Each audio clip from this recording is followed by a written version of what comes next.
el Instituto de Bioética de la Academia Nacional de Ciencias Morales y Políticas, que nos reunimos habitualmente los últimos jueves de cada mes, ha organizado esta reunión abierta y hemos invitado al doctor Agustín Silverberg, que ya es miembro de este comité, de este instituto, y al doctor Gabriel Musante. El doctor Silverberg es médico de planta del Hospital Astral y es jefe de la parte de bioética del hospital, y el doctor Musante es jefe de unidad de neonatología del hospital. El tema que han elegido para hablar creo que es un tema muy interesante, que es decisión sobre el inicio y suspensión del tratamiento en neonatos al límite de la viabilidad. Así que le damos la palabra al doctor Musante, que va a iniciar la reunión. Bueno, buenas tardes. Primero, muchas gracias por la invitación. Voy a ponerme donde pueda pasar las diapositivas. Quería agradecer al doctor MacLean, al Instituto de Bioética, a Agustín Silverberg y a la Academia por permitirme dirigirme a ustedes y contarles un poco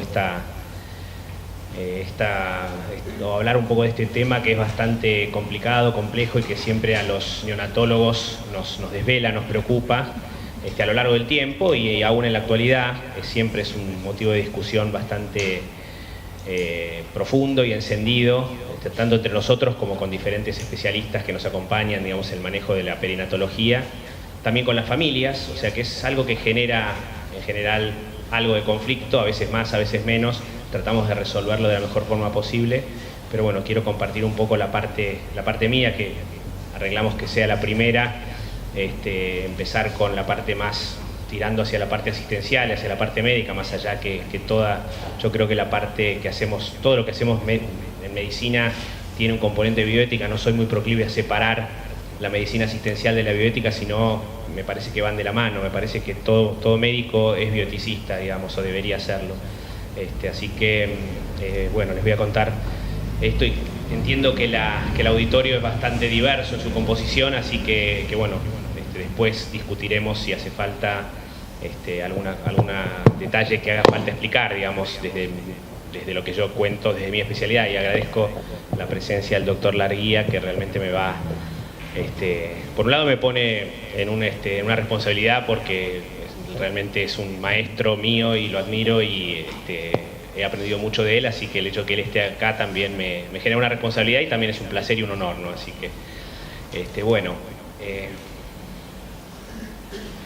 ¿cuáles son las áreas actuales o a lo largo del tiempo de discusión bioética en neonatología principales, y las cuales yo seleccioné? Digamos, es una selección un poco arbitraria, pero les cuento, es una lista primero, después vamos a referirnos más puntualmente a lo que es los prematuros extremos y los que se llama el límite de la viabilidad, que después vamos a ver un poco qué es.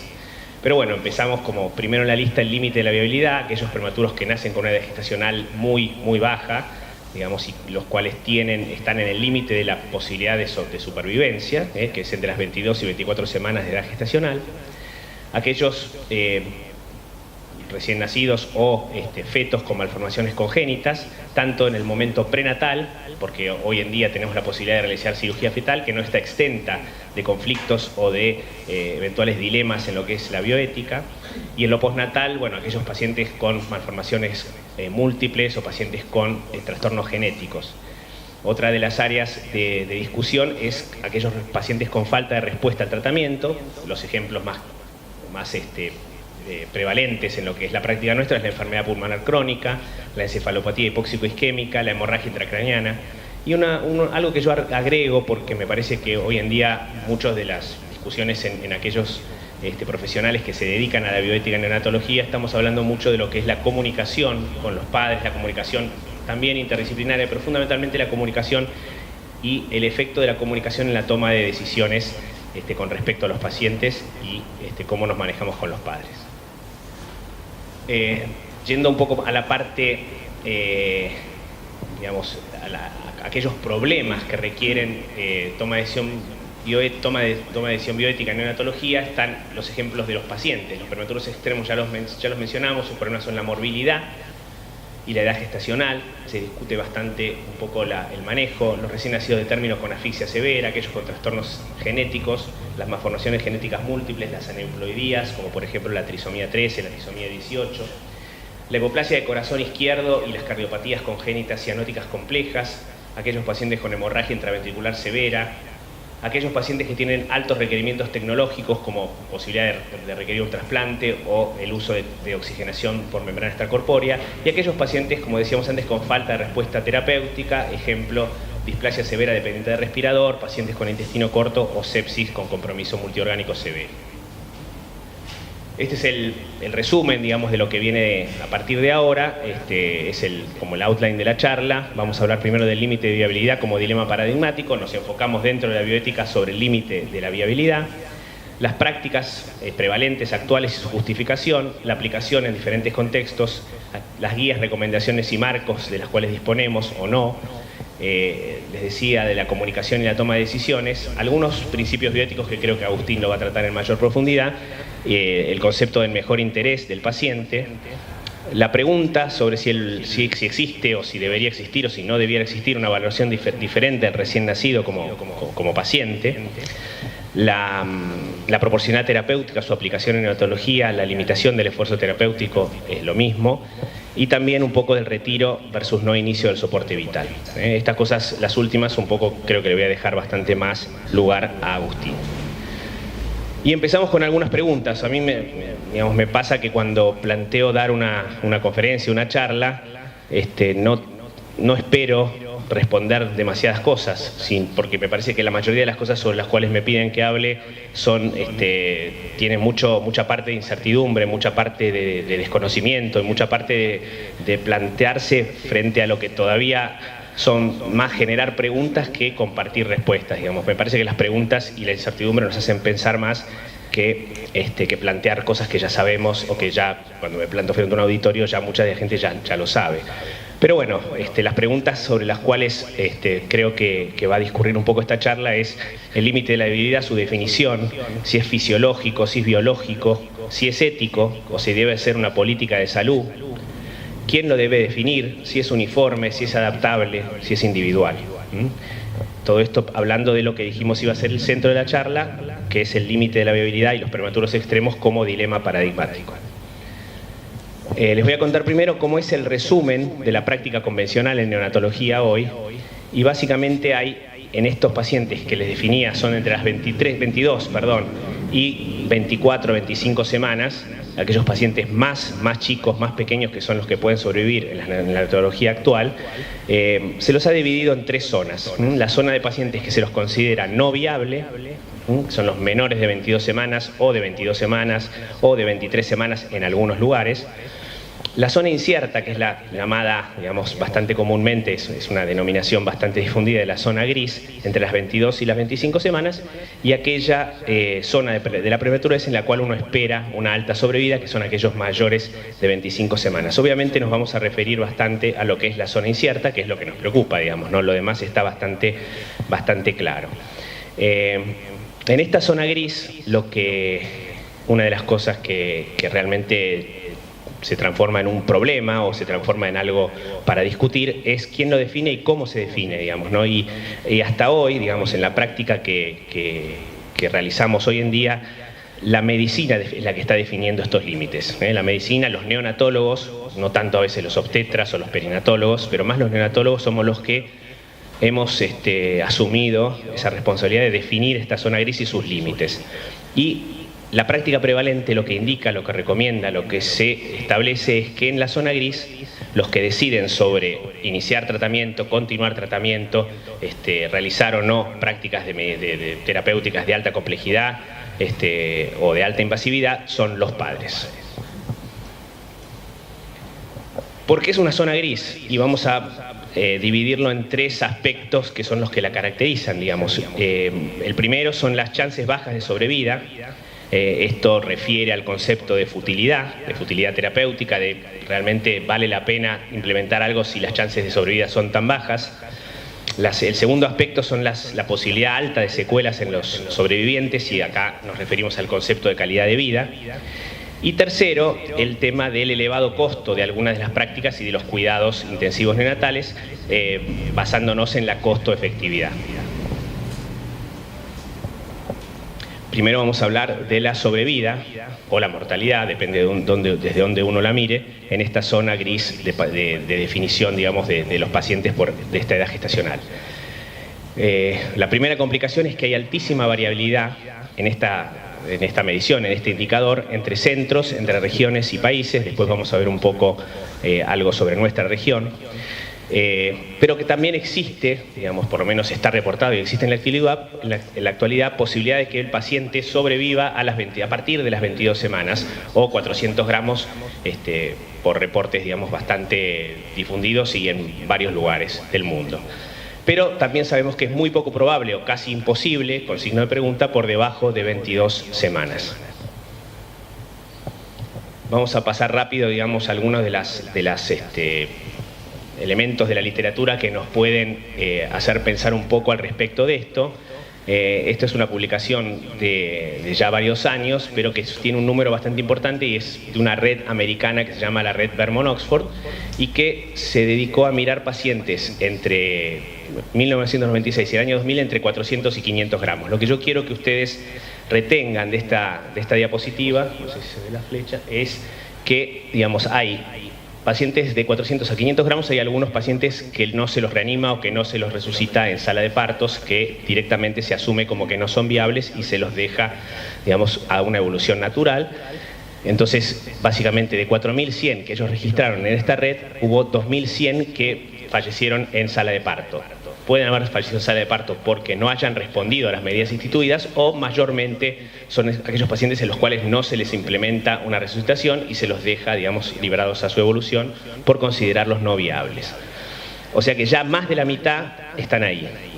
Y de aquellos que ingresan a la terapia, que son 1986, solo sobrevivieron 700, que básicamente es 16% del total. Pero si uno piensa que algunos de estos podrían haber sido resucitados, bueno, esa es la reflexión que por ahí podemos tomar de este y de otros reportes que vamos a ver. Digamos, básicamente hay una actitud que define a veces qué paciente sobrevive y qué paciente no sobrevive, más allá de esta situación que tiene que ver con la falta de respuesta a los cuidados o eventualmente también a una limitación de los cuidados. Pero básicamente este número es tan alto que si uno especulara que esta tasa de supervivencia podría aplicarse a algunos de estos, obviamente el 16% de sobrevida podría ser 30%.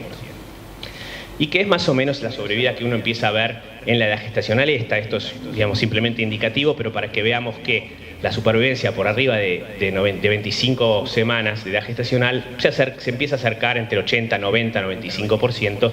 O sea que el problema lo tenemos acá, entre las 22, 23 y 24 semanas, con un salto muy importante en lo que es la supervivencia de estos pacientes.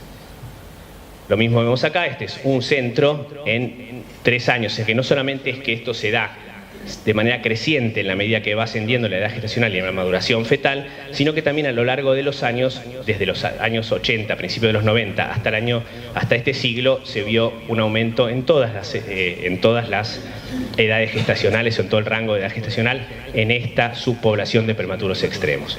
Esto básicamente ha tenido que ver con la mayor actitud hacia el tratamiento, con una actitud más proactiva hacia el tratamiento, y vemos que uno de los ejemplos más fuertes, más rotundos de esta situación y de este cambio, digamos, o de este aumento de la supervivencia es en Japón, donde realmente la neonatología presenta, digamos, una elevada actitud hacia el tratamiento aún de los pacientes más prematuros, y lo que ellos muestran es una supervivencia en reportes cortos, no es reportes pequeños, pero básicamente es como un ejemplo de que si uno es mucho más agresivo, por ahí existe la posibilidad de obtener resultados en pacientes hasta de 22 semanas, ¿no? Y vemos que en el año 2005, que es el último reporte de este gráfico, la mortalidad es digamos, menor al 50% en esta edad gestacional de 22 y 23 semanas. Entonces, como resumen, esta variabilidad que tenemos en la supervivencia es muy importante entre centros, regiones y países, no solamente en la sobrevida, que sería, digamos, un resultado de más o menos recursos, de más o menos eficiencia en el cuidado, sino también en la actitud, y eso lo vamos a ver después en un ejemplo que tenemos en un estudio que hicimos acá en la región. Pero no solamente hay diferencias en los resultados porque nos salen mal las cosas o porque hay lugares que tienen más o menos recursos, más o menos experiencia, más o menos capacidad para tratar a estos pacientes, sino también porque la implementación y la decisión de implementar el tratamiento en este grupo de pacientes es muy variable. Por ejemplo, hay un reporte, y esto no se da solamente en nuestro país, en nuestra región o en países en desarrollo, esto se da también en el mundo desarrollado. No es que todos los lugares de Estados Unidos son iguales para esto, todos los lugares de Europa son iguales para la actitud que toman frente a este tipo de pacientes. O sea que esta gran variabilidad complica un poco el análisis y complica un poco cómo nos tenemos que parar los neonatólogos y la sociedad frente a esta población. Pero vemos que hay una red muy importante en los Estados Unidos, que es la red del Instituto Nacional de Salud de los Estados Unidos, una red de unidades de las mejores, digamos, seleccionadas entre los mejores centros académicos en neonatología y en perinatología de los Estados Unidos, que en el año 2010, para pacientes de 24 semanas, reportó que el 87% en promedio eran intubados en sala de partos. Para 24 semanas, ¿se acuerdan que 22 sobrevivían muy pocos, 23 ya empezaban a sobrevivir un poco más, 24 tenían en general una buena sobrevida? Pero para el año 2010, la intubación como elemento, digamos, intubación orotraqueal, como elemento indicador de terapéutica proactiva para ese paciente, tenía un 87%, o sea que había un 13% que no habían sido intubados, en promedio. Pero cuando uno mira el rango, que es lo que les quiero resaltar en cuanto a lo que es la variabilidad de cómo se hacen las cosas, estaba entre el 53 y 100%. Para estos pacientes de 24 semanas en este mismo reporte, la sobrevida era 55%. Entonces, si hay lugares que, por ejemplo, intubaron solamente el 53%, es como que la mitad de esos pacientes, si uno es, digamos, un poco optimista, podría haber sobrevivido. ¿Se acuerdan que habíamos dicho tres cosas? La mortalidad, las secuelas y la costo-efectividad. Vamos a ver ahora un poco las secuelas y qué es lo otro que nos preocupa. Antes nos preocupaba la futilidad del tratamiento que nosotros implementemos, si lo que hacemos realmente vale la pena en cuanto a mortalidad, y ahora vamos a hablar un poco de la calidad de vida. La calidad de vida tiene que ver más que nada con la morbilidad y las secuelas que acarrea en esta población. Estas secuelas son las que determinan obviamente la calidad de vida y son también difíciles de valorar, cuando se mete en calidad de vida, la verdad que se está metiendo en un lugar difícil. No sabemos los que tratamos de decidir en base a este tipo de cosas que realmente la calidad de vida mía no es igual a la de Agustino, no es igual a la de alguno de ustedes, digamos, ¿no? Cada uno tiene su forma de valorar la calidad de vida, cada familia, cada paciente, cada médico. La verdad que eso es bastante complicado. Y además, más allá de eso, uno tiene que decidir a priori, no es que lo está analizando cuando el paciente ya está en su casa con su secuela o sin su secuela, con su familia o sin su familia. Lo está tratando de determinar o en sala de parto o en el primer día de vida o cuando lo lleva ese paciente a la terapia o no lo lleva. Entonces, esto se ve complicado, que en ese momento la probabilidad de discapacidad o secuelas es altamente variable. Uno puede decir todos los pacientes de 23 semanas tienen secuelas graves o todos los pacientes de 24 semanas van a tener tal o cual secuela, sino que hay una alta variabilidad.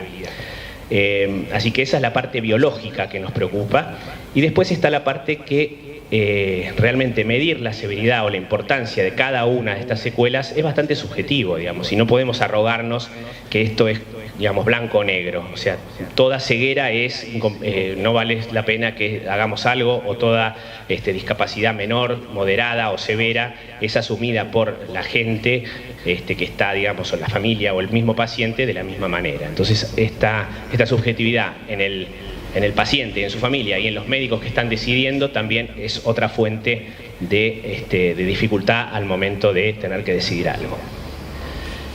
Para saber algunos números y ponernos enfocarnos en cuánto es esto.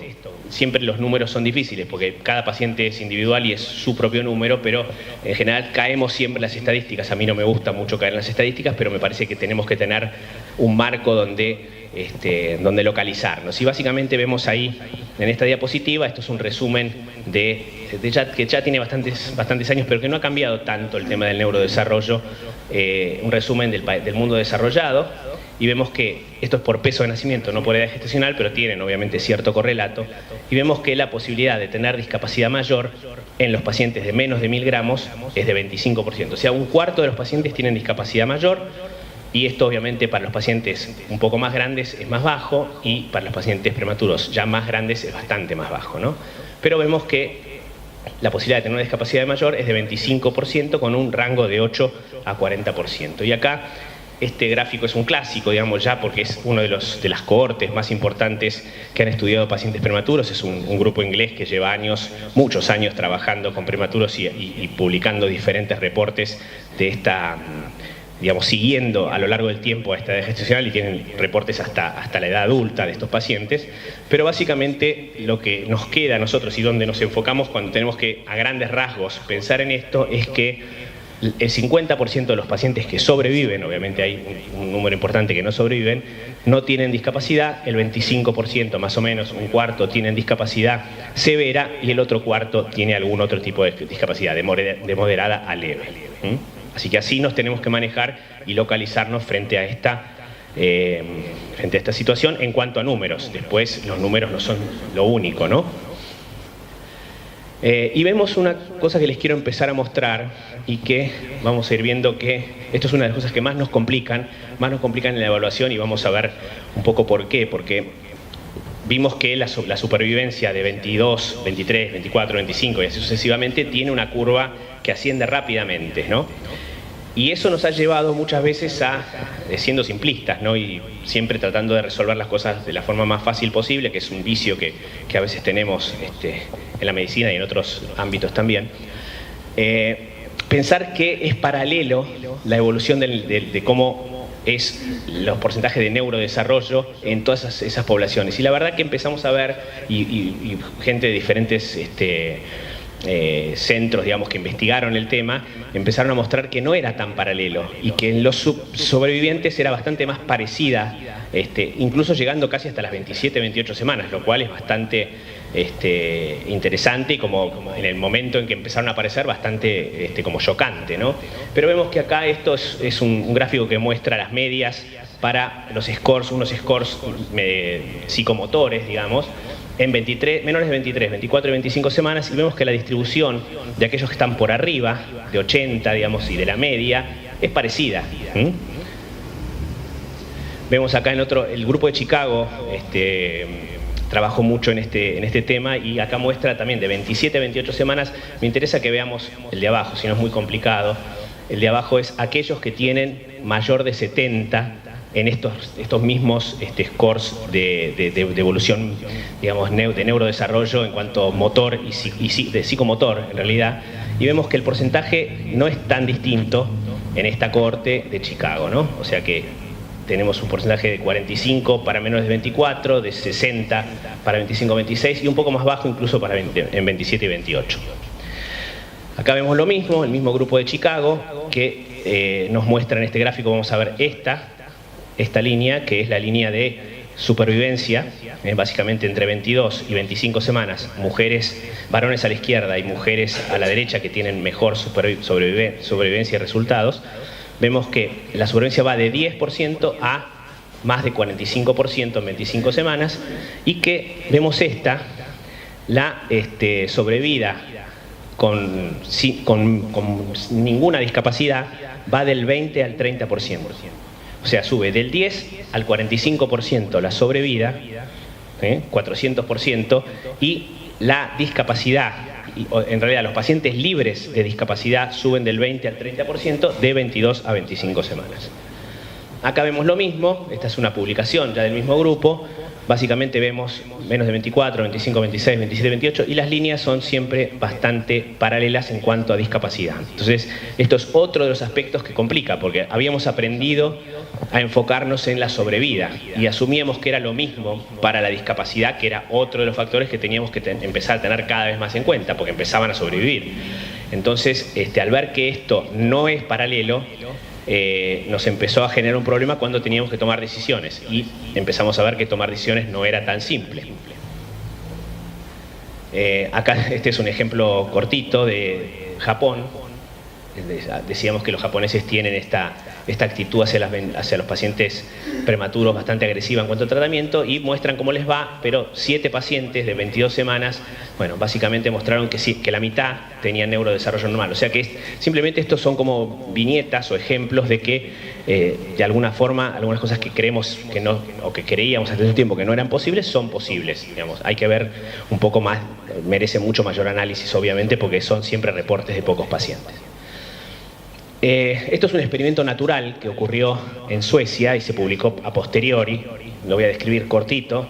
Básicamente en Suecia es un sistema de salud que tiene centros académicos distribuidos geográficamente y que tienen, digamos, una división importante entre lo que es el norte de Suecia y el sur de Suecia. O sea, y había una prevalencia de una conducta de no ser agresivo en la reanimación de prematuros en el sur, en los centros del sur, y una conducta distinta por un tema de cómo funcionaban estos centros entre sí y qué tipo de cultura, digamos, cultura profesional tenían respecto a esto, qué tipo de enfoque, si se quiere, bioético, con respecto a estos pacientes. Y básicamente, cuando se dieron cuenta de que esto estaba pasando, lo fueron a analizar retrospectivamente y vieron que a lo largo del tiempo tenía obviamente mucho mayor sobrevida los centros del norte, que reanimaban más pacientes y que eran más agresivos, y lo vemos acá, digamos,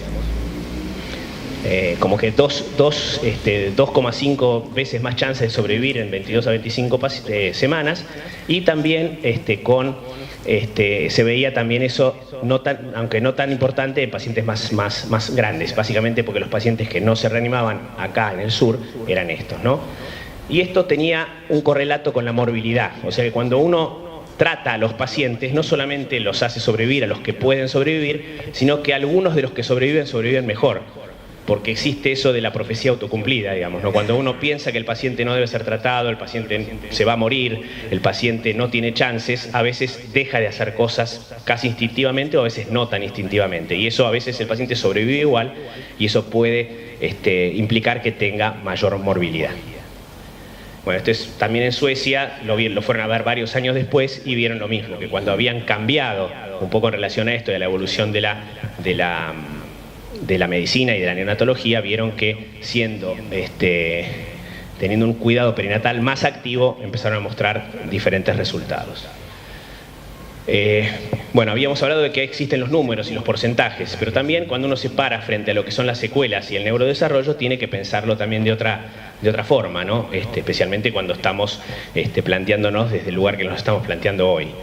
Y estas son las preguntas, o algunas de los puntos que me pareció cerrar, digamos, este apartado, este momento de la charla. Y básicamente la pregunta primera es: ¿cuán graves deben ser las secuelas para ser consideradas peor que la muerte? Porque esa es la decisión que estamos tomando, digamos, ¿no? Si reanimamos, no reanimamos; si seguimos con el tratamiento, no seguimos con el tratamiento. Esto es un poco fuerte por ahí, pero es provocativa, es a propósito, ¿no? Si el valor de una persona se puede medir por el coeficiente intelectual, que es lo que medimos, el Bailey, el psicomotor, más de 80, menos de 80, más de 70, ¿el valor de esa persona es el mismo? Hay algo que es muy importante, que nosotros los médicos empezamos a hablar de que este paciente va a quedar dañado, va a quedar así, va a quedar así. Y la verdad que ya sabemos, digamos, por múltiples estudios, que los padres toleran mucho más, y los pacientes también, que acá no lo puse, pero los pacientes cuando son entrevistados tienen una percepción mucho más benevolente, más benigna de su discapacidad que nosotros y que los profesionales, ¿no? Que los médicos y las enfermeras. Y que cuando se les plantea esto, con más frecuencia optan por conductas activas a pesar de la chance de secuelas. O sea que nosotros, por eso es que también un poco nos dependemos mucho en la interacción y en la consulta bien realizada y bien guiada con los padres, ¿no? Y bueno, este tipo de respuesta en encuestas es más notorio con aquellos padres que tuvieron un prematuro antes. O sea, los pacientes que repiten un prematuro, que tenga o no tenga secuelas, o tenga secuelas mayores o menores, cuando tienen otro prematuro, estas conductas son todavía más pronunciadas. El punto para definir esto tiene que ver con la costo-efectividad, y para nosotros no es un problema, es un problema a veces para los decisores o para aquellos directores de hospitales que no conocen, no saben lo que es la neonatología, no se ponen a comparar cuánto gastan en una terapia intensiva de adultos.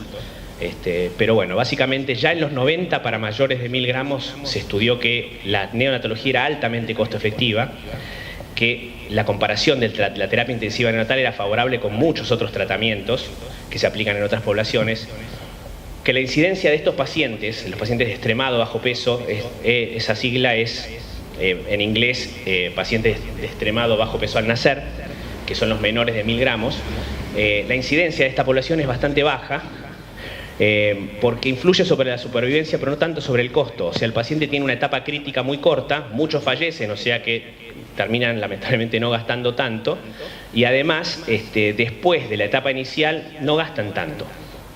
Después está el concepto de cuánto vale salvar una vida, si uno puede usar el concepto del costo para decidir sobre una vida. Después, ¿cuál es el costo a lo largo de esa vida? Porque estamos salvando recién nacidos, que después cuando sobreviven, sea el 50, el 30, el 40, el 60%, tienen toda una vida por delante. Y bueno, y lo que venía diciendo, cómo se comparan estos costos con otros costos en medicina. Y esto, digamos, lo puse a esta diapositiva porque uno cuando habla de muchas cosas se refiere a la literatura, y la literatura es predominantemente del mundo desarrollado, digamos, ¿no? Entonces a veces que es difícil trasladar lo que uno está diciendo, lo que uno lee en las publicaciones en inglés, y que no siempre tiene por qué ser lo mismo en un país como el nuestro, o en países que incluso tienen menos recursos que el nuestro, ¿no? Pero básicamente en México ya se estudió también, y básicamente la conclusión es la misma, digamos, como que aún en países como México, que es relativamente comparable a nosotros, también los cuidados intensivos neonatales fueron evaluados como costo efectivos. Bueno, vamos a pasar a otra parte de la charla, no sé cómo vamos de tiempo. Para tomar estas decisiones, lo que hemos hecho, digamos, como se hace en medicina, pero como se ha hecho en perinatología o neonatología, es tratar de buscar guías, recomendaciones, como para tener algo que nos ayude a saber qué hacer en el momento de tomar decisiones y en el momento de implementar o no conductas a nivel centro, a nivel ciudad, a nivel país, o como uno lo quiera ver. Y para eso hay diferentes modelos que en general se han basado o en la edad gestacional. Esto es zona gris, este es un modelo americano, digamos, no lo vamos a ver en detalle, obviamente, pero básicamente que nos definen un poco qué hacer en sala de parto, depende cómo esté el paciente, pero fundamentalmente lo que quiero que retengamos es que acá se define con peso y edad gestacional, solamente con eso, ¿no? Lo vamos a criticar a eso después, por eso ya se los adelanto, pero básicamente eso es lo que históricamente y que sigue, digamos, ¿no? Ustedes resucitan por debajo de 23, de 22, de 24, de peso también. Bueno, este es uno un poquito más moderna, si se quiere, y un poquito más elevada o avanzada, porque primero habla de la discusión con los padres, si la edad gestacional es segura, pero después se vuelve a basar en edad gestacional y termina tomando o proponiendo conductas o decisiones en base a la edad gestacional. Y vemos acá, este es un resumen de varias de las recomendaciones: Francia, Holanda, Australia, Academia Americana de Pediatría, bueno, esto es lo mismo también en Estados Unidos, la American Heart Association, y Inglaterra. Y vemos que tenemos la zona. ¿Se acuerdan que hablábamos de la zona en la cual no era viable? Que es bastante variable. Ven que acá termina en 23 y acá se extiende un poquito más para acá, en Francia, en Australia, en Holanda. Y obviamente se resucitan todos por arriba de 24-25, que es la parte blanca. Pero esta que está en el medio, que como ven es bastante parecida o coincidente, pero también uno podría decir que hay algunas diferencias, ¿no? Pero siempre con las semanas, con la edad gestacional. Hace ya un tiempo, unos años, casi 10 años, gente que se empezó a dar cuenta que no era suficiente con esto que estábamos haciendo y que se sigue haciendo, propusieron lograr un algoritmo que incorporara otros factores de riesgo que hacen que ese paciente de 23 semanas sea más o esté con más posibilidades de tener un resultado adverso, ya sea morirse o tener una discapacidad, y que no dependa solamente del peso de nacimiento y la edad gestacional, porque hay otros factores que en este caso lo que agregaron fue el sexo, digamos, el sexo femenino, les dije antes, tiene mejores resultados. Entonces, si uno solamente lo hace por la edad gestacional, es como que ser mujer para un recién nacido prematuro es casi como una semana, o a veces un poco más de maduración.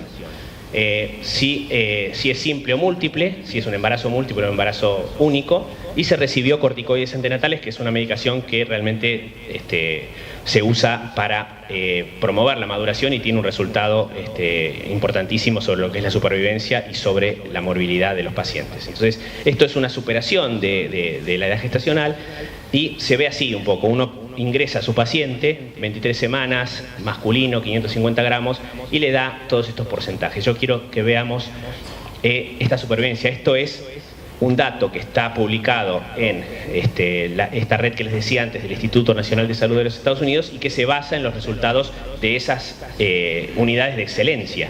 Entonces, ¿cómo hacemos nosotros? ¿Nos consideramos que sí, que somos parecidos? Algunos de los lugares de Argentina sí lo son, no todos. ¿El país es parecido? No, el país no. Entonces, esto, uno cuando agarra o toma una de estas algoritmos o ayudas para decidir que están en la red, bueno, tiene que saber de dónde viene y cómo es. Nosotros somos parte de una red que fundamentalmente es de unidades de Chile y de la Argentina. Tiene también algunos otros países del Cono Sur, pero desarrollamos con una base de datos que tenemos ya de casi más de 12.000 pacientes menores de 1.500 gramos, y esto ya se hizo hace unos años, una especie de score similar para la supervivencia de los pacientes de esta edad gestacional o de este peso. Y básicamente acá lo que yo hice, digamos, es poner el mismo paciente que puse arriba, y acá vemos esto en vez de dar supervivencia, que se acuerdan al 34% para el algoritmo, para el score anterior, y acá es una mortalidad del 20, sí, casi el 78, sí, 22%. 22 versus 34, ¿sí? O sea que es distinto. Ya vamos a ver después un poco una curva que también hice para comparar lo que es esta red del Instituto Nacional de Salud y el Neocosur. Entonces, en base a todo este tema de la edad gestacional como determinante y ese vicio, si se quiere, o esa costumbre que tenemos los neonatólogos y los obstetras, hubo gente que empezó a describirlo como gestational ageism, ¿no? Gestacionalismo vendría a ser, digamos, el tema de definir las cosas por edad gestacional y que realmente, bueno, se sabe que es inexacto, digamos. Entonces empezó a tratar de describir la zona gris, esta del medio, por la chance de sobrevida, que tampoco es fácil de determinar, pero por lo menos es como idea o filosóficamente más exacto. Es decir, bueno, si yo tengo 25 a 50% de chances de sobrevida en este paciente, debo comportarme de esta manera. Y no, si mi paciente es de 24 semanas, debo comportarme de esa manera. Si yo tengo una chance mayor de 60% de sobrevida, me comporto de tal manera. Si yo tengo una chance muy baja, menor del 10% de sobrevida, me comporto de determinada manera. Y lo que tiene de bueno pensar así es que también es adaptable a cada lugar. O sea, porque yo puedo en un lugar para este paciente tener, si conozco mis datos, obviamente, que es algo fundamental, saber que este paciente en esta unidad tiene un 30% de sobrevida, pero en esta otra unidad tiene un 60% de sobrevida. Entonces ya esto nos permite adaptar las decisiones y la posición frente a los pacientes a lo que a nosotros nos pasa. Bueno, el tema de predecir, habíamos hablado de sumarle factores, y lo que el mismo grupo de Chicago ha sumado es que ellos son proclives a darle la chance a los pacientes. Tienen esta idea y la han investigado de que los pacientes los pacientes de esta población, ¿no? Los prematuros, se manifiestan mucho, no en sala de partos, no con los datos prenatales, sino con cómo se comportan clínicamente y cómo responden al tratamiento en las primeras horas de vida. En el primer día de vida es como que la mayoría se definen, porque básicamente evolucionan desfavorablemente, o aquellos que evolucionan favorablemente tienen una predicción de su evolución ulterior mucho mejor que solamente con el número o solamente con los datos de los cuales disponemos cuando el paciente nace. Entonces ellos lo que hacen es esta conducta de darle una chance al paciente. Si el paciente evoluciona favorablemente, se la siguen dando. Si el paciente se manifiesta como que no anda y no va, es como que tienden a retirar o limitar el esfuerzo terapéutico, básicamente. Pero acá lo que muestran es que la mejor predicción es sumando la edad gestacional, más el score, más una ecografía cerebral temprana, más la percepción de cómo está el paciente en esas primeras 24 horas de vida. Les decía que no es lo mismo Estados Unidos y lo que se publica en los Estados Unidos que lo que nosotros nos pasa. Y acá vemos, este gráfico muestra la supervivencia, el porcentaje de sobrevida en lo que era esa red que les contaba, que es el Neocosur, a diferentes edades gestacionales, a diferentes pesos, y en el NICHD, que es la red del Instituto Nacional de Salud Americano. Ven que hay una diferencia. Bueno, y les quería contar que hace unos años evaluamos la conducta dentro de esta red con respecto a estos pacientes y nos encontramos con algo bastante interesante, con una sorpresa que tenemos la idea de replicarla en la actualidad con más datos y con más número de pacientes, porque la verdad que los resultados que dieron fueron muy interesantes. Esto fue presentado ya hace 9 años. Y básicamente lo que muestra es que las prácticas dentro de analizamos 16 centros, mayormente de Chile y Argentina, pero también de Uruguay, de Perú y de Paraguay, para ver qué se hacía con estos pacientes de extremado bajo peso. Y tomamos para eso los pacientes menores de 750 gramos, en realidad entre 500 y 750 gramos al nacer, que teníamos en esa base de datos. Y tomamos 887 recién nacidos porque vimos que acá había una posibilidad de haber entre tres alternativas para estos pacientes. Aquellos que fallecían en sala de partos, que algunos eran porque podía ser porque se los reanimaba y no respondían, encontramos la forma de que, como la base de datos nos explicaba si había reanimación o nos contaba si había reanimación, de determinar que aquellos pacientes que no tenían reanimación y que habían fallecido en sala de partos son estos amarillos. Entonces, como acá el número era muy chico, en menores de 1000 gramos, tomamos este número de pacientes que no habían sido reanimados, que como ven es 17% de los pacientes menores de 750 gramos en toda la red, en todos estos 16 centros de la red. Cuando fuimos a ver los centros de la red, vemos este amarillo. Les completo que por si no lo leyeron, que los violetas o azules son los que sobreviven. ¿Sí? Ven que la variabilidad es importante. ¿Se acuerdan que empezamos con que la variabilidad en la sobrevida era importante? Es así en el Neocosur, en esta red, que son hospitales públicos y privados de Chile, de Argentina, como les contaba antes. Los bordeaux o rojos son los que fallecen y los que nos interesaban son los amarillos. Como ven, también altamente variable. Estos son los pacientes que no se reaniman. Entonces, el rango era de 0,36 y la mediana era de 5,5%. O sea que había un rango amplio. Había lugares que el 36% de los pacientes menores de 750 gramos no se reanimaban en sala de partos. Entonces empezamos a analizar y ver si había algún factor que podía explicarnos eso, si había un patrón racional o un patrón irracional o algún tipo de patrón. Y empezamos a analizar, como siempre, por lo más fácil. Comparamos 11 centros públicos con 5 privados y hallamos diferencias. O sea, hallamos que la supervivencia en los 5 centros privados era bastante más alta que en los centros públicos y que esto también, digamos, el tema de la no intervención era bastante diferente también. Lo cual, esto sería racional, digamos, si yo no... Racional y también autoexplicativo, ¿no? Porque si uno quizás reanimara más acá, por ahí esto sería más grande, o no, o por ahí esto es así, digamos, uno elige esta conducta porque sabe que sobrevive menos, pero puede tener una explicación. Entonces, cuando fuimos a verlo de otra forma, empezamos a ver que por país era distinto también. Y vimos que en Chile, acá era al revés. Si se acuerdan, acá era decir, bueno, acá como hay menos pacientes que como se resucitan a casi todos los pacientes, y por ahí uno puede decir que a veces es cierto y a veces no, que los resultados son mejores porque hay más recursos, entonces es lógico, acá reaniman menos y tienen más sobrevida, acá reaniman más, perdón, y tienen más sobrevida, y acá reaniman menos y tienen menos sobrevida, lógico. Pero ¿qué pasa con Chile? En Chile hay un mucho mayor porcentaje, que es 30% de pacientes que no se reaniman en sala de parto, pero la supervivencia era la mayor.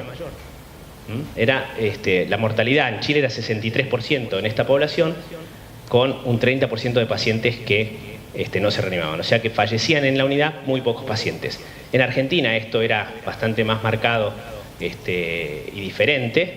Y en estos otros países, que eran 3 centros, uno de Uruguay, uno de Chile y uno de Perú, era aún más marcado, que había muy poco de no reanimación en sala de parto y muy poca supervivencia. O sea que si uno dice, estos centros tienen menos recursos, bueno, se están gastando acá.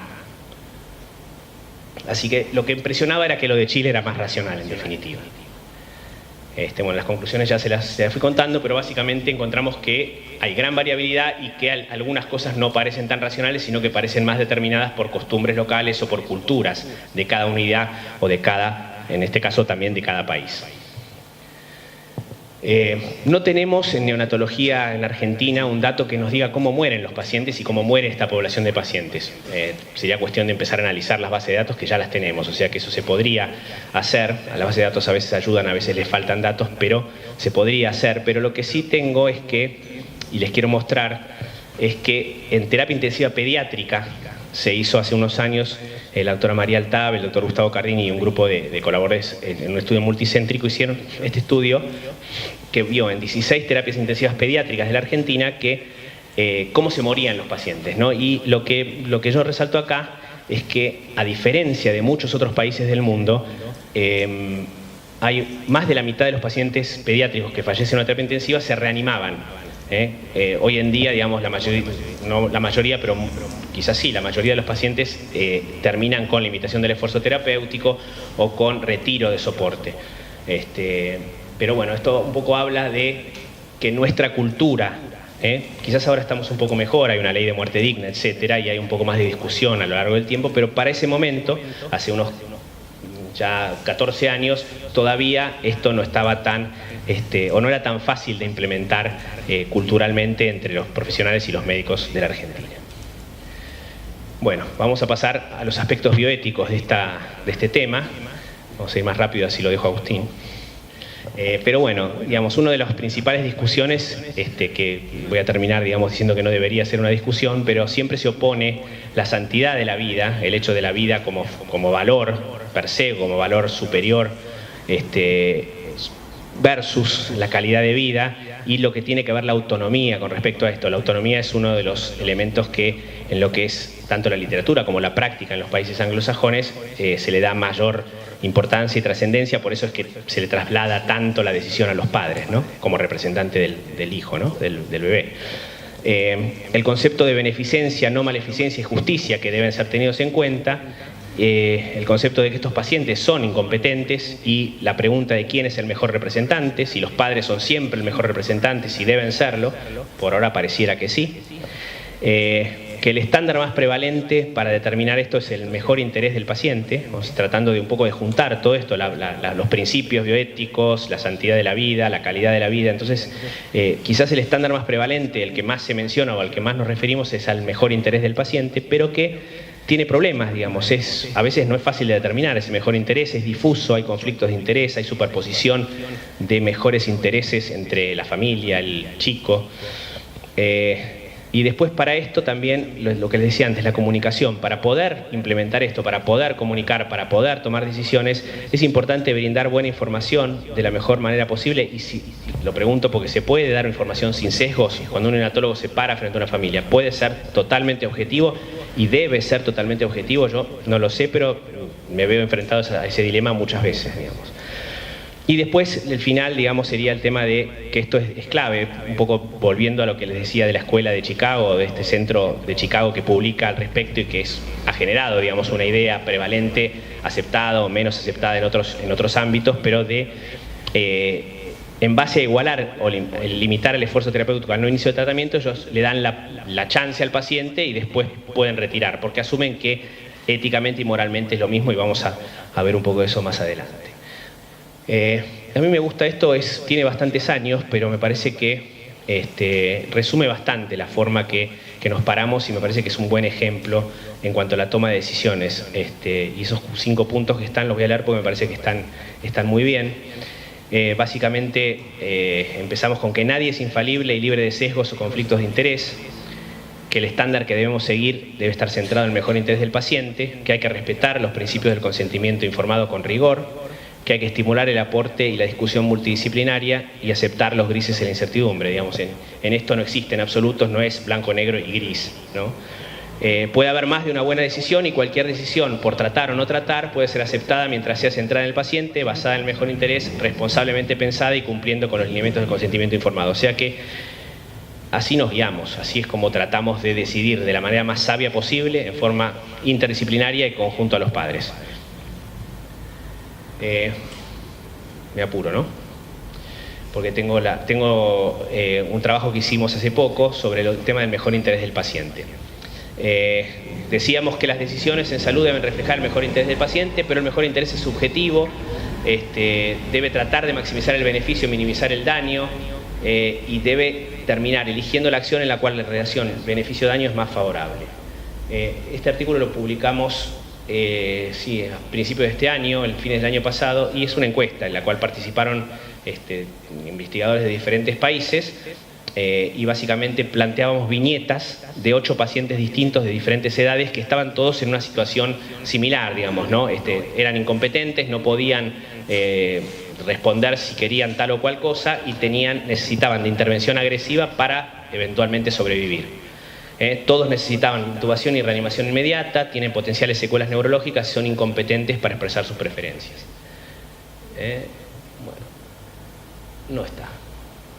No aparecieron. Así que se los cuento básicamente porque no sé qué pasó con la presentación, que se borraron las diapos de eso. Pero básicamente eran 2 pacientes neonatales, un paciente recién nacido prematuro, un paciente de término pero con una malformación congénita, 3 pacientes pediátricos y 3 pacientes pediátricos y 3 pacientes adultos. Y estaban en la misma situación, y la encuesta, que se realizó mayormente a neonatólogos, pero en algunos países a obstetras, mostró que en cuanto a la valoración del mejor interés del paciente o a la posibilidad de retirarle el soporte, había una disparidad entre los 2 pacientes neonatos con respecto a todos los otros pacientes. Entonces lo que se plantea es que el valor que se le otorga moralmente a los recién nacidos es muchas veces distinto al de otras edades de la vida, otros pacientes en diferentes edades de la vida, que obviamente uno asume que esto está mal, digamos, como que el valor de la persona no depende de la edad, no depende de la historia, sino que es el mismo valor. Pero para la gente parece que no fuera el mismo valor en la práctica. Entonces esto es una de las cosas que generó bastante ruido, y que hay gente que sigue, digamos, un poco discutiendo esto, y que básicamente las preguntas es: ¿los recién nacidos prematuros son moralmente equivalentes a las otras edades? Digamos. Obviamente uno responde que sí, pero cuando va a la práctica ve que a veces no tanto, ¿no?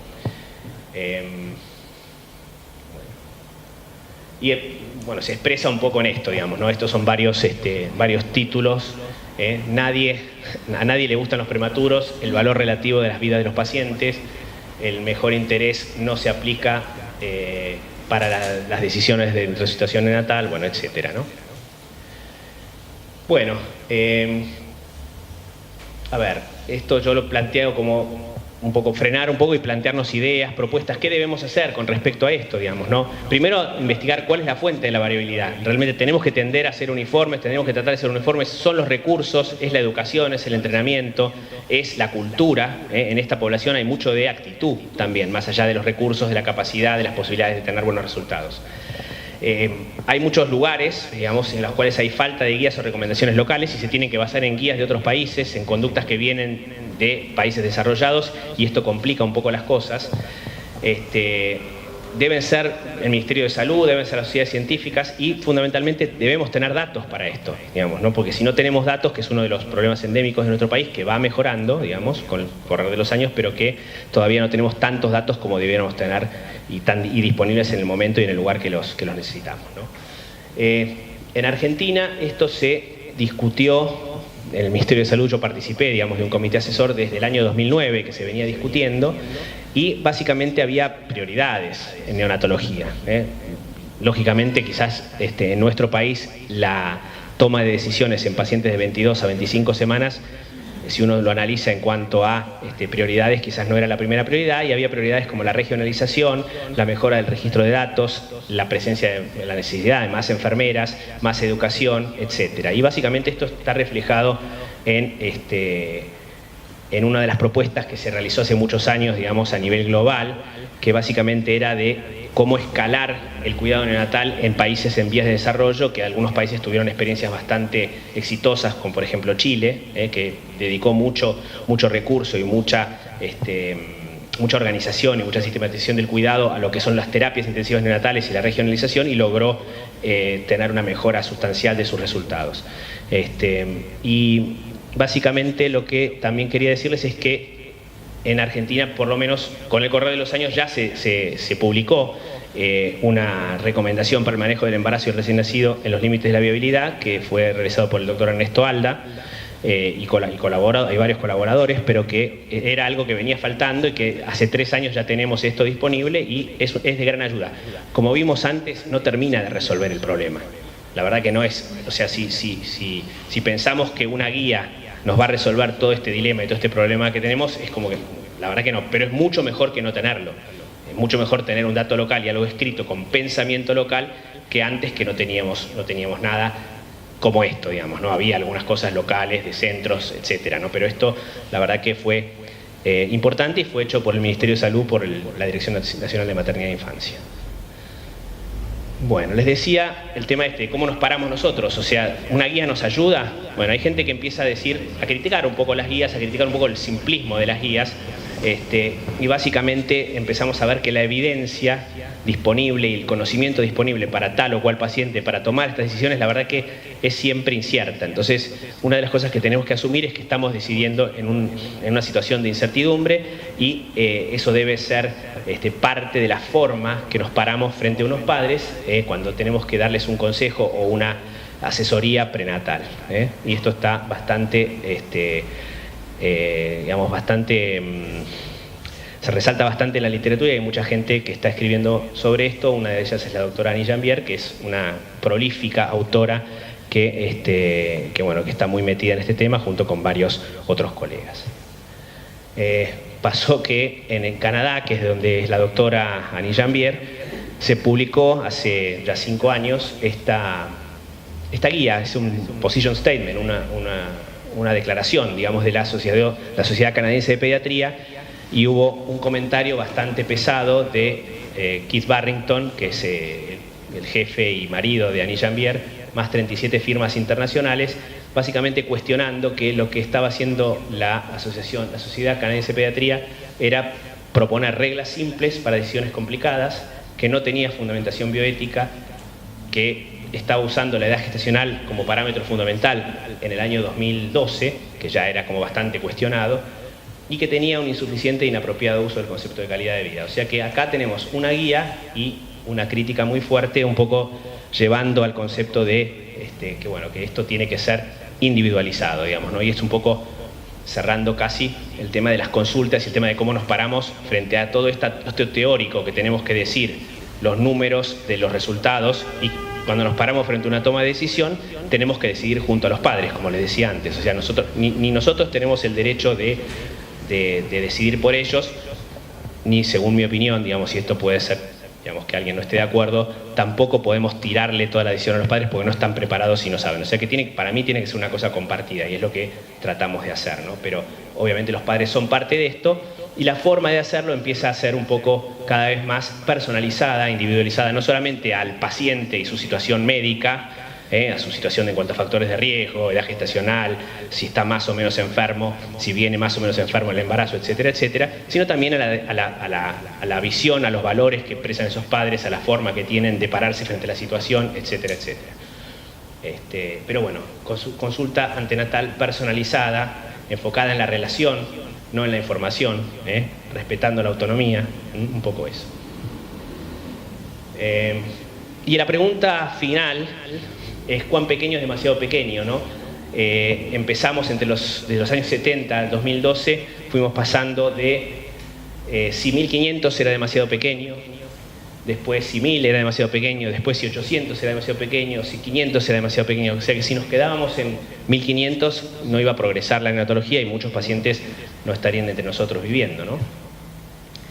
Y la pregunta que sigue es: ¿podemos desafiar los límites de la viabilidad, ese límite de 22 semanas o de 23 o de 24, dependiendo un poco de si es viabilidad biológica, viabilidad de salud pública, viabilidad epidemiológica?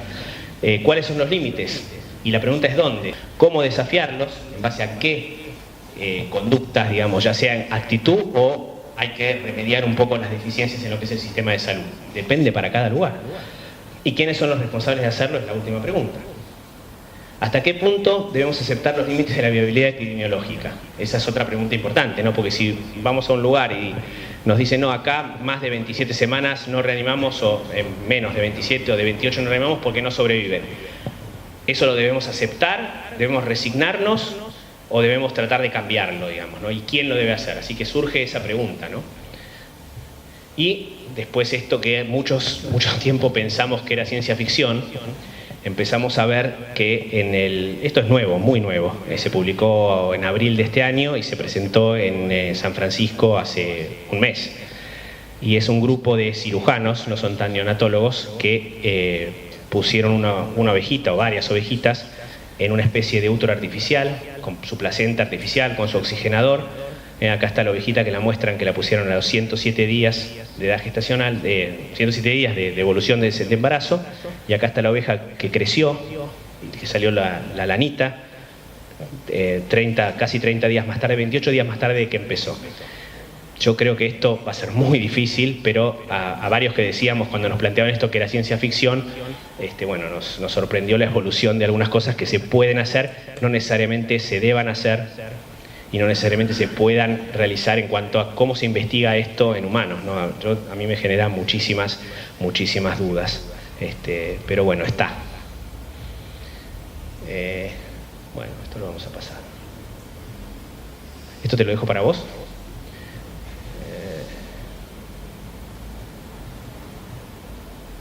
Bueno, y finalizo con cuáles son todo lo que genera esto entre nosotros, entre los neonatólogos, digamos, ¿no? Como siempre es una lista que se me ocurrió a mí y que es la parte de mi visión. Debe haber otros elementos más, pero básicamente todo esto genera por ahí nos interroga, nos interpela a los neonatólogos y básicamente nosotros vivimos esto con distrés emocional. ¿Cuánto de esto que pasa con nuestros pacientes, que dejamos de hacer, que hacemos, qué nos genera a los neonatólogos? ¿Estamos haciendo las cosas bien y nos sentimos satisfechos o a veces no tanto, ¿no? Neonatólogos, me refiero a todos los que hacen neonatología, incluidas las enfermeras, ¿no? Personal, digamos, que se dedica al cuidado de recién nacidos. ¿Están en general conformes con el manejo de situaciones bioéticas? ¿Se cuenta y se utilizan mecanismos y procedimientos estándar? ¿Están conformes con la modalidad de discusión y el marco donde se plantea? ¿Tienen un límite para no iniciar tratamiento? ¿Con qué frecuencia plantean el retiro de soporte o limitan el esfuerzo terapéutico? ¿Cuáles perciben son sus mayores dificultades? ¿Qué rol le asignan al comité de bioética? Todo esto es como para las preguntas que surgen, que sería bueno conocerlas y ver si hay uniformidad, si hay diferencias. Bueno, muchas gracias. Bueno, un gusto compartir con ustedes esta presentación que empieza ahora. Sobre todo quería compartir con ustedes el contenido ético de la presentación excelente que hizo Gabriel, bueno, muy amplia, muy detenida en cada detalle. Un poco ahora la idea es compartir con ustedes 3 aspectos como claves, digamos, en las decisiones, que son, por un lado, el inicio del tratamiento y su contenido ético y su significado. Por otro lado, un segundo aspecto que es qué pasa cuando suspendemos un tratamiento ya iniciado. Y por último, también, de alguna manera, 2 polos opuestos, pero que por un lado es la obstinación terapéutica y por otro lado también incluso la posibilidad de la eutanasia de un neonato. Empiezo, la verdad que formulé muchísimas preguntas que me parece que el tema, digamos, suscita. Realmente traté de pensar en preguntas relacionadas con qué hay detrás cuando nos planteamos la posibilidad de provocar la eutanasia a un chico con una calidad de vida deficiente, con unas secuelas neurológicas importantes, etc. ¿Qué hay detrás también de la misma decisión de iniciar el tratamiento, quizás como planteaba Gabriel antes, en Japón, en un prematuro extremo, y tener como una cierta actitud de activismo terapéutico de iniciar el tratamiento a una edad extrema, como 22 semanas, con unos resultados quizá de morbilidad importantes. Bueno,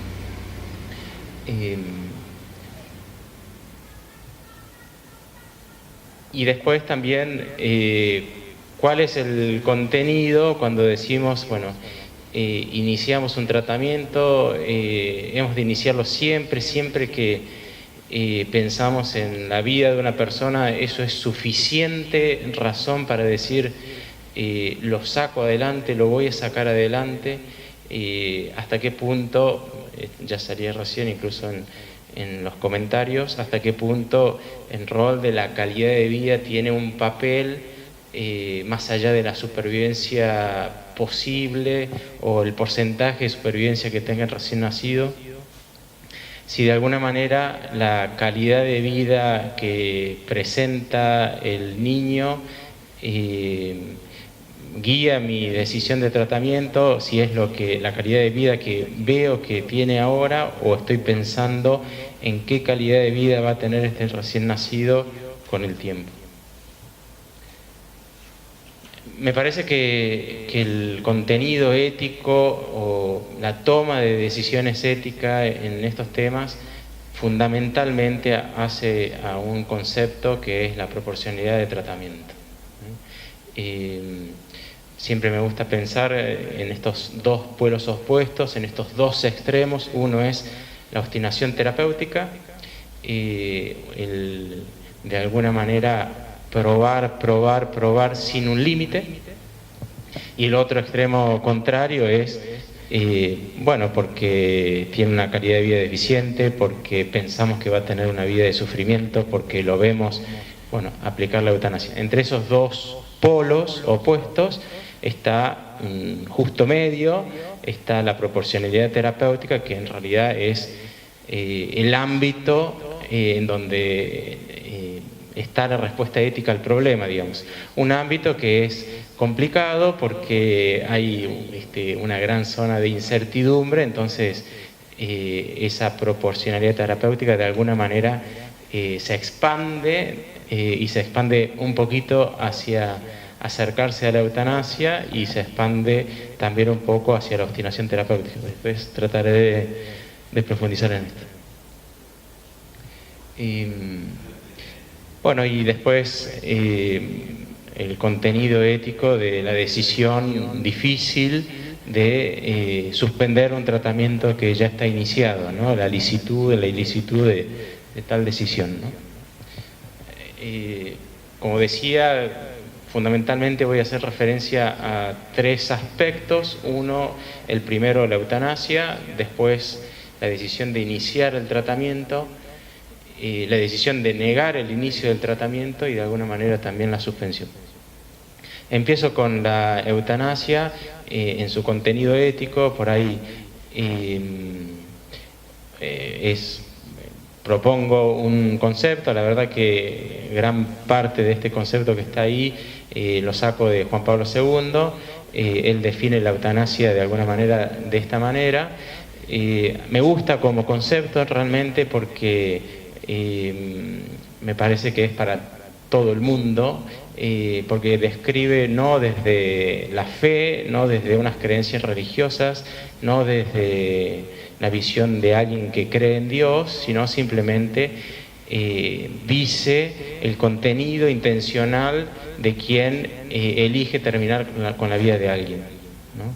Entonces es una descripción, si se quiere, ética del significado de la elección de terminar con la vida de alguien. Bien.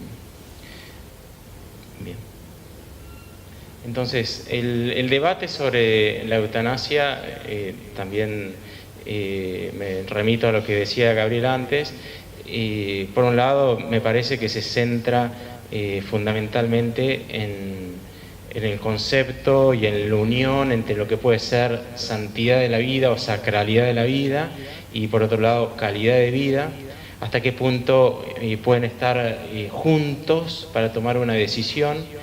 En general, por lo menos los que entran en debate, y sobre todo referido a la eutanasia, los muestran como dos conceptos absolutamente contrarios entre sí.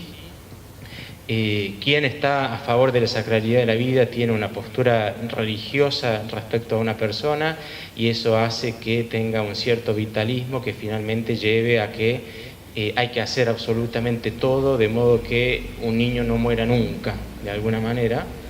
Y por otro lado, el otro extremo es una calidad de vida sin sacralidad de la vida, en donde lo único que interesaría es que un niño esté sano, digamos, que aseguremos que la salud y la falta de enfermedad de un niño, ¿no? Si es así, entonces hacemos todo, si no es así, entonces dejamos de hacer e incluso podríamos practicar la eutanasia. Bueno, el debate me parece que, sobre todo en relación a esta decisión de si aplicar o no la eutanasia, se basa a nivel teórico, por lo menos sin duda, en esta distinción y en esta oposición entre sacralidad de la vida y calidad de vida. Y el otro aspecto clave, digamos, es, como en toda la eutanasia, digamos, es el sentido de sufrimiento. El sentido que tiene que una persona tenga y lleve por muchos años de su vida un dolor, un sufrimiento, una enfermedad. Los que han estudiado la eutanasia dicen que la eutanasia en el mundo existe fundamentalmente por dos motivos, ¿no? Nadie es tan malo como para querer matar a una persona, a un enfermo. Es simplemente que sufre y entonces queremos que no sufra. Y por otro lado es, bueno, la decisión autónoma que decir, bueno, mi vida ya no tiene valor y quiero terminarla, ¿no? Entonces, estos son como los dos aspectos claves en el debate referido a la eutanasia: el sentido de sufrimiento y la autonomía de la persona, en este caso podría ser de los padres, y es lo que en realidad, si uno quiere entrar en profundidad en el debate y contribuir más allá del decir no a la eutanasia, tendríamos que responder, digamos, ¿no? Los referentes en el debate de la eutanasia son muchos. El primero, porque de alguna manera iniciaron el debate, son Duff y Campbell. Ellos en un artículo en New England en 1973 plantearon esto, ¿no? Plantearon la discusión de suspender la ventilación con el objetivo de permitir la muerte de un neonato. Y de alguna manera, a partir de este inicio de discusión, muchos otros autores vinieron después justificando de diversas maneras por qué sí, por qué no, qué hacer, qué significado tiene si suspendemos una ventilación, etcétera, ¿no? Ahí puse algunos, realmente son múltiples los que han intervenido en el debate, ¿no? Otro aspecto que de alguna manera interviene en el debate es la cuestión tecnológica, digamos, ¿no? Muy distinta hace 40 años de la realidad actual, muy distinta cuando se inició o cuando se creó, se inventó la incubadora, a lo que puede ser hoy una incubadora. La capacidad tecnológica de las unidades de alta tecnología realmente nos ponen de alguna manera o nos pueden acercar al polo de cierta obstinación terapéutica, que antes no se daba, era simplemente el límite de decir, bueno, yo hasta aquí puedo con mi capacidad tecnológica. Hoy la medicina, sobre todo en algunos lugares, sin duda en países desarrollados y también en nuestro país, en algunos lugares de alta tecnología, nos plantean también la discusión de hasta qué punto, con las herramientas con las que cuento, iniciar un tratamiento, seguir e incluso pensar cuál es el límite adecuado para... Y la otra cuestión es si de alguna manera el marco legal en el que nos encontramos, e incluso, si se quiere, a nivel cultural, las propias creencias religiosas intervienen de alguna manera en el debate y en las decisiones. El marco legal muy distinto en los países, en Holanda, con la posibilidad de practicar la eutanasia de un neonato. En 1970 empezó la discusión en Holanda sobre la eutanasia con el caso Postma, que es este médico generalista que tenía, junto con su esposa, decidieron aplicar la eutanasia a un paciente con una hemorragia cerebral importante junto a otras enfermedades, y desde entonces, además de la aplicación concreta en un paciente, se suscitó en Holanda todo un debate de no necesitaríamos contar con un marco legal que de alguna manera nos permita llevar adelante lo que nosotros pensamos que es bueno hacer. El aspecto no menor, digamos, o interesante me parece del caso, es que la decisión en este caso fue aplicar la eutanasia a la suegra de Postma, ¿no? No es un chiste, sino es una realidad, digamos, pero desde entonces empezó a nivel legal, con todo lo que significa, una discusión, digamos, ¿no? de hasta qué punto contar sí o no con un marco legal facilita, favorece, ayuda a las decisiones, ¿no?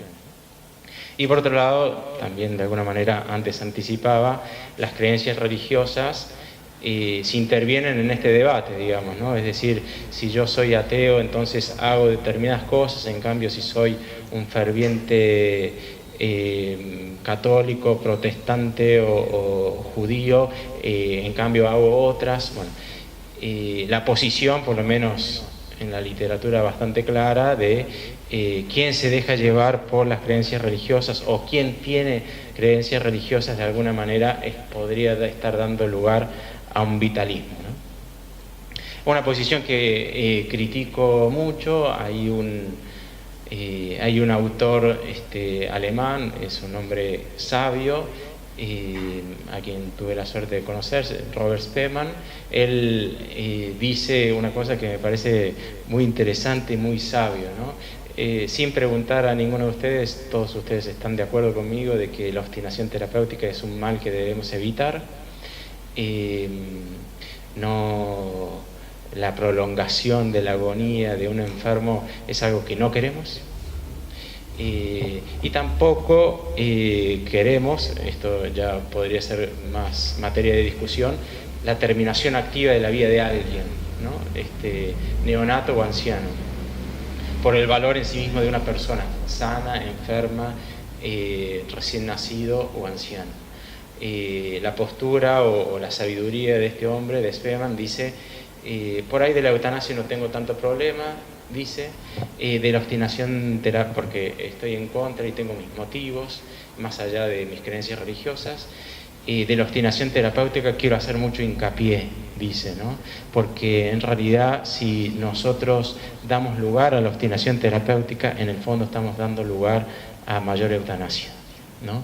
Quien nunca permite que alguien muera, hace que un día vengan a plantearnos, yo seguir viviendo de esta manera, quiero decir basta, si hace falta aplíquenme la terminación de mi vida, digamos, ¿no? Este es un trabajo que muestra, solamente les quiero mostrar la eutanasia en una población argentina. Es una encuesta hecha a neonatólogos de centros de alta complejidad en Córdoba. Intervinieron 61 neonatólogos y la pregunta era si en la decisión que ellos toman, en este caso, por ejemplo, a un chico que tenemos asegurado que va a sobrevivir pero con graves secuelas neurológicas, ¿qué harían ellos? ¿Si aplicarían la eutanasia sí o no? Bueno, el 98% dijo que no. Y el porcentaje es igual en el caso de un chico que en principio tendría un pronóstico neurológico bueno, pero sus posibilidades de supervivencia son escasas. Bueno, ellos plantean la misma respuesta.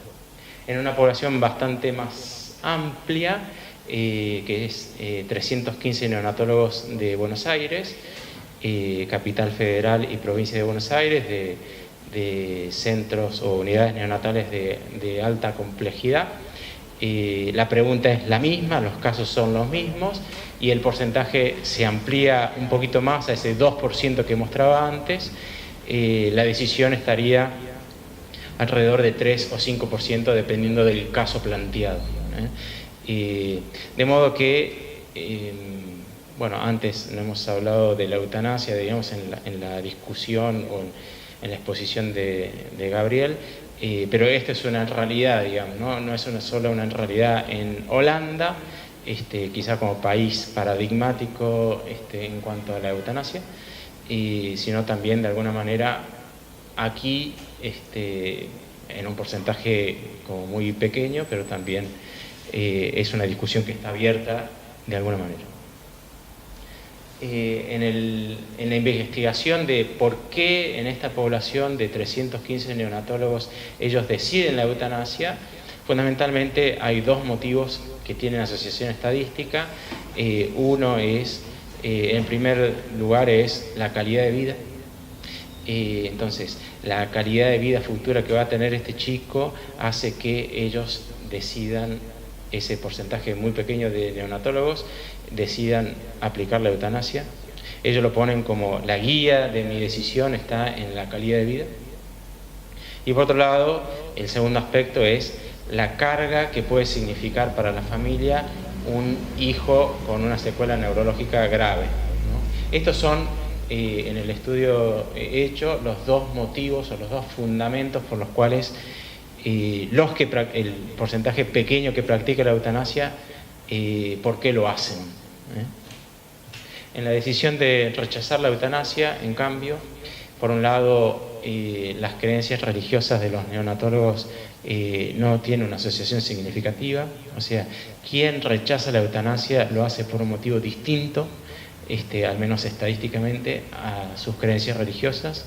Por otro lado, tampoco tiene implicancia el marco legal actual argentino.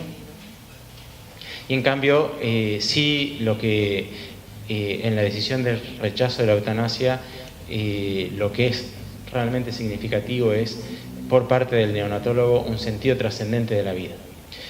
No sé si pertenezco a un culto religioso, no sé si practico una religión, pero sí tengo un sentido trascendente de la vida que va más allá de la realidad física. Bueno, está definido el significado de sentido trascendente, pero va más allá de la realidad física y es, por lo menos, lo encontrado que sería significativo en la decisión de rechazar la eutanasia. Bueno, el otro aspecto que quería compartir es la decisión del inicio de un tratamiento.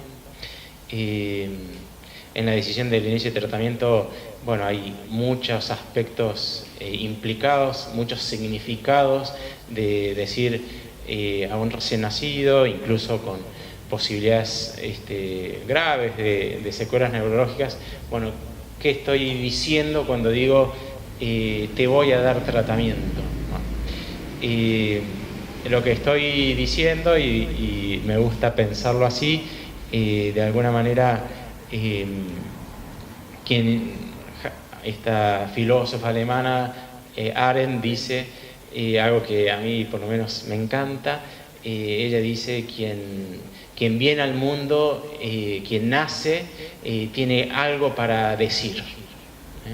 Y me encanta sobre todo porque lo que expresa es, tiene algo para decir y sobre todo a partir de su libertad, ¿no? Quien viene a este mundo viene para decir algo y lo dice basado no en nada físico, no en sus capacidades intelectuales, sino es expresión de lo que él es una expresión en el ser y no en sus posibilidades de hacer, ¿no? Bueno, y quien inicia la vida o quien decide iniciar el tratamiento de un recién nacido, sobre todo en este ámbito de incertidumbre, lo que está de alguna manera también significando es en parte esto. El contenido intencional o el significado ético de iniciar la vida, resumidamente, es dos, digamos, ¿no? Uno es salvaguardar la vida, que viva, y para esa decisión el aspecto ético clave es la proporcionalidad de tratamiento. Y la otra posibilidad del inicio de la vida es llegar hasta el extremo de la obstinación terapéutica, ¿no? Si yo inicio siempre fuera de este ámbito de proporcionalidad de tratamiento, bueno, en algunos casos podría dar lugar a la obstinación terapéutica. Por otro lado, la negación de un tratamiento, el decir la medicina no solamente es curar, sino también de alguna manera acompañar cuando no tengo posibilidades, esto de los cuidados integrales, del poder estar siguiendo, dando lo que está a mi alcance dar cuando no tengo posibilidades de cambiar el curso natural. Bueno, en parte eso significa la negación de un tratamiento. También, una vez más, diría que hay dos significados fundamentales de negar un tratamiento. Por un lado, algo valiosísimo, como lo primero que tenemos que hacer es no hacerle daño. Cuando decimos no al inicio de un tratamiento, en el fondo estamos pensando no te quiero hacer daño, no tengo posibilidades de sacarte adelante y la decisión es no hacerte daño. Y obviamente otra posibilidad de una negación de tratamiento es, con la que no estoy de acuerdo, bueno, tu calidad de vida me parece que va a ser deficiente, entonces no te doy tratamiento, y en el fondo su contenido intencional es la eutanasia. Este es no se ve nada, discúlpenme, pero es un resumen de unos resultados obtenidos de esta investigación de 315 neonatólogos de Buenos Aires. Quizás lo que quiero compartir con ustedes fundamentalmente es, Gabriel lo expresaba perfectamente antes, ¿no? La discusión entre los que tienen 22 y 24 semanas, ahí está la discusión. Entre los resultados obtenidos de esa investigación es el 9% inicia el tratamiento con 22 semanas, el 50% con 23 y cercano al 90% con 24, digamos. Esto es distinto a la guía propuesta en el Ministerio, pero esto es por lo menos lo que han respondido los neonatólogos de estas unidades, ¿no?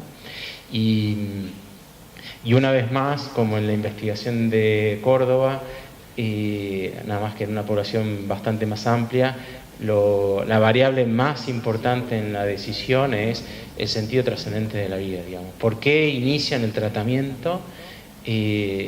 Por este motivo, al menos en el estudio estadístico, es la única variable significativa. También se encontraron algunas cosas que me parece que son interesantes. Por un lado, una mayor tendencia en las unidades privadas a proporcionar tratamiento que en las unidades públicas. Esto también ya salía. También otro aspecto que me parece que es interesante, hacen más o deciden más iniciar el tratamiento en edades gestacionales más bajas los neonatólogos más jóvenes. En la prueba piloto, en la media era 49 años. Bueno, los que tienen menos de 49 años significativamente empiezan más el tratamiento en edades gestacionales más bajas que los que tienen de 50 años o más. Y una vez más, las creencias religiosas y el marco legal actual argentino no influye en las decisiones que ellos toman. Bueno, de alguna manera, del punto de vista ético, los aspectos para la decisión final basada en la proporcionalidad de tratamiento es, por un lado, qué estrategia de tratamiento seguimos. En 1984, Roden intervino proponiendo esos 3 estrategias de tratamiento que de alguna manera todos conocemos. Bueno, me parece que lo que hace a la proporcionalidad de tratamiento, sobre todo, está en el pronóstico individualizado, ¿no? Tiene sus ventajas y sus desventajas, pero lo que más ayuda a una decisión final es el pronóstico individualizado del neonato que tenemos delante. En segundo lugar, bueno, la obstinación terapéutica, sobre todo en las unidades de alta complejidad, algo que de alguna manera tenemos que evitar activamente.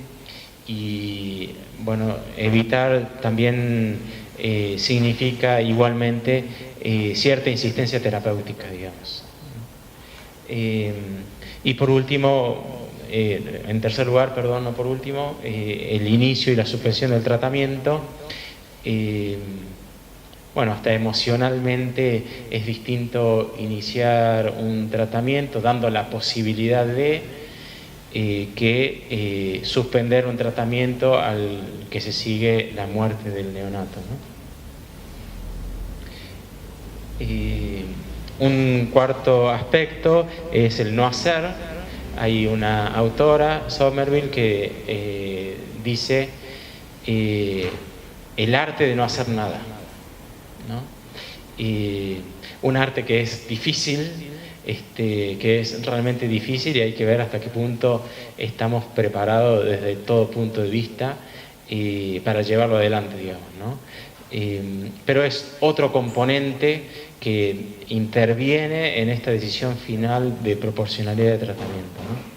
Bueno, la calidad de vida, su alcance, habitualmente el uso del concepto de calidad de vida, por ahí no me detengo en eso, pero el uso del concepto de calidad de vida está muy basado en calidad de vida futura, por un lado, y una calidad de vida que en general, por lo menos los que se guían únicamente por la calidad de vida, contradiciendo la sacralidad de la vida, ¿no? Me gusta pensar que es posible hacer que la calidad de vida forme parte del juicio de proporcionalidad de tratamiento, sobre todo si la calidad de vida es la actual, sin contradecir el valor de la vida y sin caer en un vitalismo. La proporcionalidad de tratamiento, ¿no? Que es el justo medio en donde de alguna manera se entiende de un modo concreto lo que es el bien para el paciente, en una situación clínica determinada, y en el fondo se toma la decisión. Del punto de vista ético, la proporcionalidad de tratamiento se basa en una virtud, que es la virtud de la prudencia, no en la prudencia como a veces podemos entenderla en el lenguaje habitual de la gente, sino en cuanto a virtud. La virtud de la prudencia es estar en el justo medio, Dios. Estar en el justo medio que evita la obstinación terapéutica y que también evita la práctica de la eutanasia, ¿no? Y un justo medio que no solamente lo entiendo en mi inteligencia, una virtud que me hace pensar de una manera determinada, sino que hace que practique o lleve a una decisión práctica concreta. El concepto de proporcionalidad de tratamiento, históricamente por lo menos, se pensó desde su origen no referido a niños, sino referido a adultos, al menos, no diría ancianos, pero sí adultos. Y el otro aspecto clave, digamos, en la proporcionalidad de tratamiento, al menos en cómo fue pensado originariamente desde el punto de vista ético, es a enfermos terminales. Bueno, cuando uno piensa en neonatos en el límite de la viabilidad, de alguna manera nos salimos de ese contexto. Nos salimos de ese contexto porque ya no es un anciano que está terminando su vida, sino de alguien que está empezando. Y por otro lado también nos salimos de ese contexto porque no necesariamente significa que está terminando su vida, digamos. Sino más bien es un neonato de un paciente de alto riesgo, digamos. O sea, en donde las posibilidades de supervivencia son variables. El concepto de proporcionalidad de tratamiento fundamentalmente hace referencia a personas, no hace referencia a la tecnología o a medios físicos, sino hace referencia a personas. Por eso es clave que el pronóstico sea individualizado, es clave que yo me refiera a un neonato concreto que estoy viendo. Bueno, y esto es clásico, de alguna manera todo medio ordinario es obligatorio de proporcionar y un medio extraordinario es facultativo. Facultativo significa que no estoy obligado a proporcionar, pero también significa que no estoy obligado a no hacer, digamos, ¿no? Lo que sí estoy obligado a no hacer es la obstinación terapéutica, ¿no? Pienso, y algunos autores lo han distinguido así, un medio ordinario, un medio extraordinario y un medio fútil, ¿no? Un medio fútil es algo que yo estoy obligado a no dar, ¿no? Después habrá que definir qué es la futilidad desde el punto de vista fisiológico, ¿no? Algo bastante complejo, digamos, ¿no? Bueno, para terminar, comparto estas conclusiones con ustedes. Por un lado, teniendo en cuenta la predicción futura en morbio y mortalidad, los tratamientos neonatales deberían basarse en las condiciones clínicas actuales. Los protocolos de tratamiento, diversos protocolos o guías de tratamiento son un criterio de máxima, pero deben ser enriquecidos por el pronóstico individual. Los datos epidemiológicos, que muchas veces no contamos con datos epidemiológicos buenos, al menos en nuestro país, son interesantes, describen resultados, pero no son suficientes para normativizar lo que debemos hacer desde el punto de vista ético.